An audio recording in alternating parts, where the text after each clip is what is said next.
Hey everyone and welcome. In this video we're going to be having a look at more clown world from insane fannies with nothing better to do than look for fake outrage and offence. This time it's from the communications regulator Ofcom, or as I like to call them, Ofcom, or Wet Willy Bar Stewards, as these woke wazzocks and twat waffles have decided that certain words are now outlawed to be broadcast, and the list is an absolute joke, I'm sure you'll agree. Completely indicative of how life in the UK is. Easy peasy lemon squeezy, far too easy in my honest opinion. If this is what these cockwombles are saying is offensive, I question how they ever get out of bed in the morning, I really do. This is another attempt by woke leftwaffe and crybabies to stifle all speech they don't like and can't debate as they have no argument that wins. So are we ready for these words? Dip, should we have a run through? 9-9 is the forbidden. Right, so let's have a go through these words, shall we? Are we ready for this, everyone? We've got, first up, Karen. And they're saying it's a pejorative term for an obnoxious, angry, entitled, and often racist, middle-aged white woman. Okay. Now, to me, a Karen is someone that complains to management for something that didn't really need the complaint. That's got nothing to do with it being racist, middle-aged white woman. That could be anyone, any colour, any age. Can even be a man, just saying. Next up, we've got gammon. All I'm going to say Go on. is every friend I know named Karen now is just getting, oi! Karen! Oi, Karen! No, I don't. Shut up, Karen! Just, you can't mention the name. I might get offended. Exactly. So it's just, oi!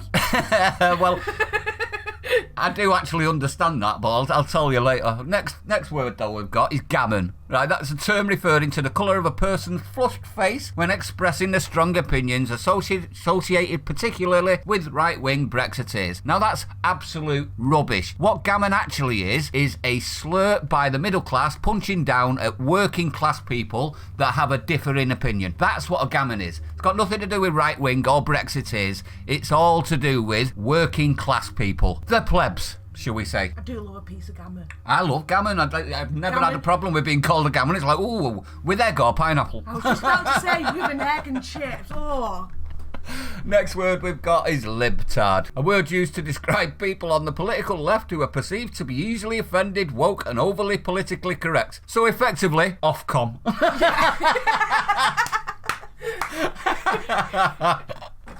Yeah, so we'll move on from that. That's pretty much everyone in high positions of power at the moment, is it not? Easily offended, woke and overly politically correct. Yeah.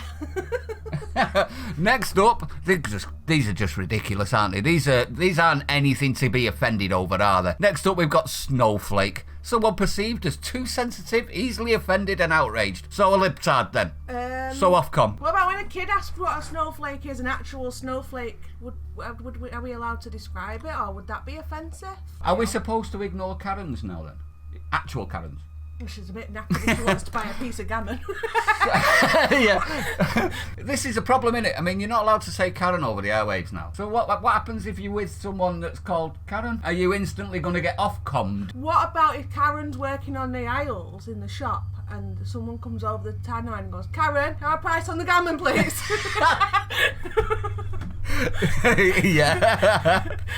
So effectively, a snowflake is someone that's too sensitive, easily offended, outraged. So you could actually put them in the same bracket as libtard, who is offended, woke and overly political. Next up, we've got feminazi, a term used to describe an outspoken and radical feminist. So you can see where the political persuasion of the person that's written this is all about, can't you? Outspoken and radical feminist. No, feminazi is someone that has taken feminism to a whole new realm and now wants all men dead. Eradication. That's why we call you Nazi. It's the same principle. Next up, we've got boomer. Okay, boomer, how is this an insult? Who is it that's complaining about this rubbish? It's absolutely ridiculous, isn't it? A boomer's an insult, apparently. It's an insult for a baby boomers who are perceived to be out of touch and dismissive of younger generation. Are we surprised when they're all snowflakes, feminazi, libtards and Karens? Can I just say, that should be changed to, instead of an insult, it hurts my fifis. Yeah, it's a fifi. This is fifi politics inside of governing bodies. Yeah. Next up, we've got Ramona. That's to do with Brexit. Yeah, this is because whoever wrote this is a Ramona. Yeah.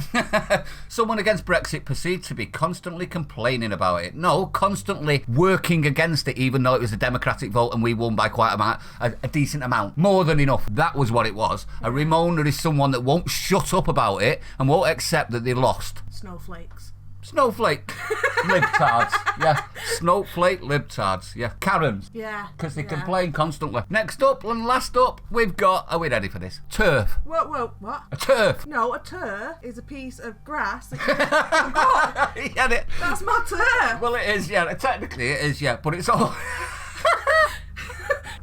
Am I reading that wrong? Yes. Well, no, not really. Not really. I mean, it's a trans-exclusionary radical feminist. Effectively, a woman Okay. that thinks men can't be women even with surgery.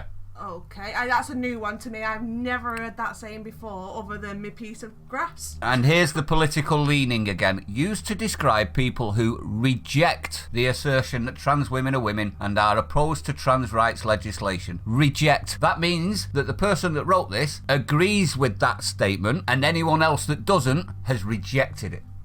Yeah, that's a new one, that though, turf. Yeah. Out of that whole list, I would say turf is probably the closest to an insult, and even then, I don't think it's worth putting on a ban list. What's next? What other words are going to be? Karen and the rest and that and boomer, they're more, you've hurt my feelings rather than offensive. Thankfully though, everyone, there is a silver lining to this dark cloud. Are we ready for it? My words aren't on there, so cockwomble, twatwaffle, swamp, fraggle, all of those I can say to my heart's content, and Ofcom can't do piss all about it. Oh! They might Karen at me about it, but it's tough. So bugger off. Yay, bugger off. Now let me get this straight, everyone. My mum's called Karen, and I'm practically positive she'll be over the moon that Ofcom have decided her name is a political slur and therefore can't ever be said broadcast. So I can't even mention my mother's name anymore. This was a reaction, they say, to James Miserable Gerbil O'Brien, as he called a caller a gammon. What if that caller was called Karen and she was calling about cooking a gammon, O'Brien? Ofcom insisted that the inclusion of politically based insults in their offensive language list will not infringe on people's right to free speech and does not constitute censorship. Well, that's okay then. Nothing to see here, everyone. Ofcom said it isn't censorship, so it mustn't be. I'd better tell Karen the turf libtard boomer feminazi snowflake to stop beating the Ramona with a gammon.